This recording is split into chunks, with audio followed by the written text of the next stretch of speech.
right, welcome back to Real Chef Talk. I am Jake. As you know, a real chef. I have opinions about stuff after 20-something years in the industry. I am joined today by my sister, who has almost 30 years in the industry in the front of the house.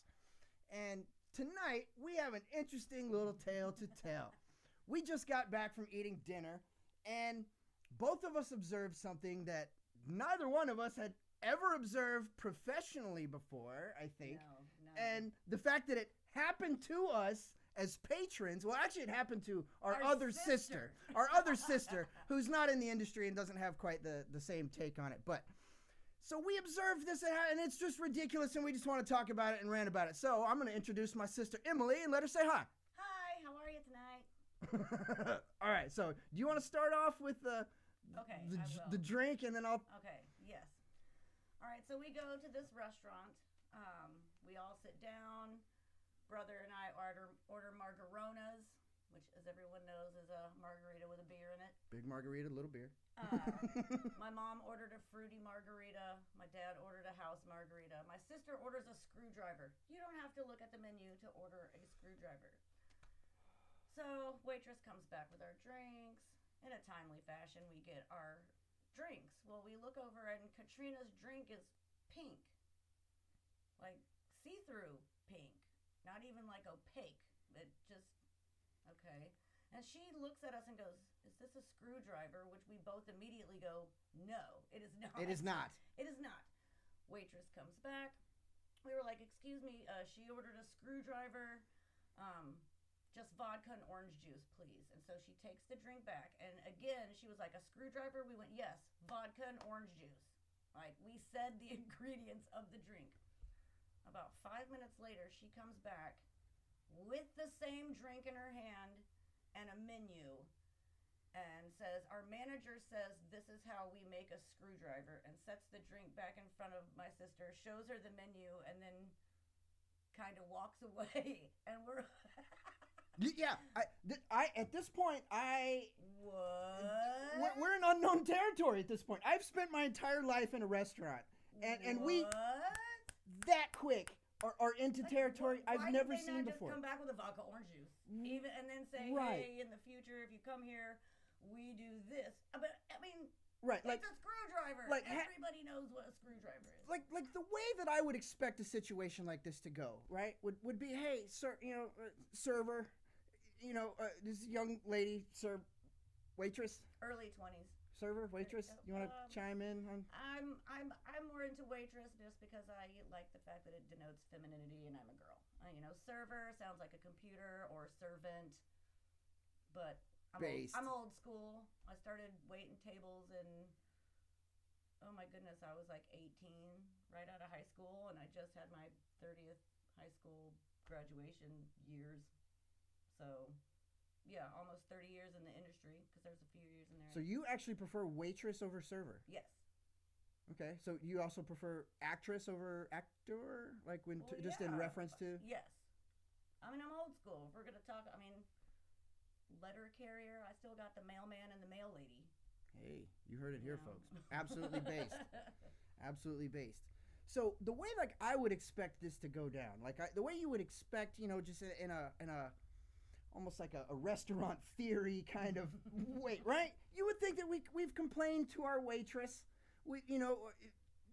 Hey, this isn't what we ordered or intended to order, maybe, as the case may be. Turns out they have a different definition of what a screwdriver is, why you would rename and reconfigure a classic drink that everybody knows. And why you would put a screwdriver on your specialty menu anyway is weird.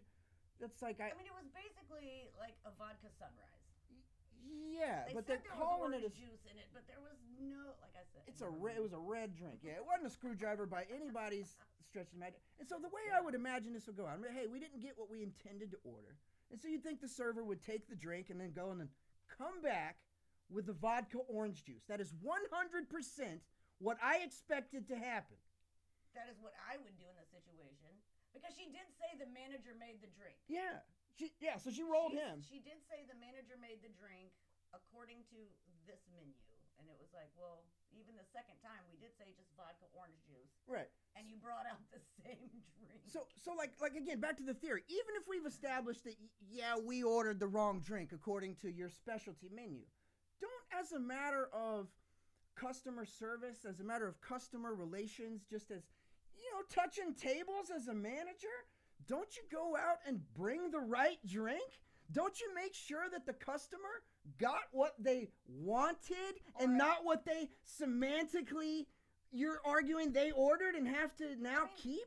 Like, this is a semantic argument over what they call a screwdriver, which nobody else in the world would call this drink a screwdriver. Yes. And so then the compounding of the not actually bringing the proper drink, this is where my mind is blown. I wouldn't have even been mad if they had left the drink, the specialty drink, and then brought us a vodka orange juice and charged us for both of them. Because at least the problem got fixed and they were like, well, we did leave the drink with you and maybe we would have drank it. Right. Because Katrina did drink the drink. Right, because the vodka and orange juice never came. Never. It never arrived. So you can't order in this particular restaurant, which we will not throw under the bus because I will go back. I've been going to this place for years, and I will go back. It was just weird. But so you can't order it by name because they've changed the name to mean something else, and then you can't also say, well, wait, this isn't right. What I wanted was the vodka orange juice. Instead, what we got was a menu and an explanation as to why we were in the wrong. And we laughed. And we laughed about it, and our sister drank the drink. And we had to sit and talk about it and share this with other industry people because what in the actual hell did we just see? How... What, why, where, and when? I'd also like to throw in there, I had a taco salad that had like 3 pieces of lettuce. No mas lechugas. That was a funny sight. I'll give him that.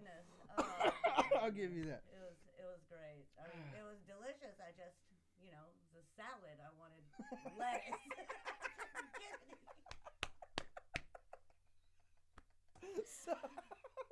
So those two things happening at the same time. Yes, we felt like we needed to share that with the rest of the industry. So fellow chefs and servers and again, we are going to go back to this restaurant. Yeah, we're not throwing them under the bus by any means. It was just a wonky night. And we still tip above average. I mean, like we're not advocating for any bad talk or downplay or attack of any server. It was just a funny story that we wanted to share. Like I said, over 50 years combined in the industry between us and never in the same building. So the fact that neither of us had ever seen anything like this or even really had to share it. What do you think, chefs and industry people? Have you seen anything like this? Have you encountered anything like this? Have you done anything like this? Have you boneheaded this move? Have you been the server? Have you been that waitress? Have you been that bartender that goes, I don't know what a screwdriver is, man. Just take him this. Tell us your story. Share your story with us, man. I'd love to hear it. Like, share, subscribe, comment, all that good stuff for the algorithm we're still trying to figure out. So we appreciate it. That's Real Chef Talk. It's been fun. It's been real. Real what? Real Chef Talk. That's Real Chef Talk. Yeah.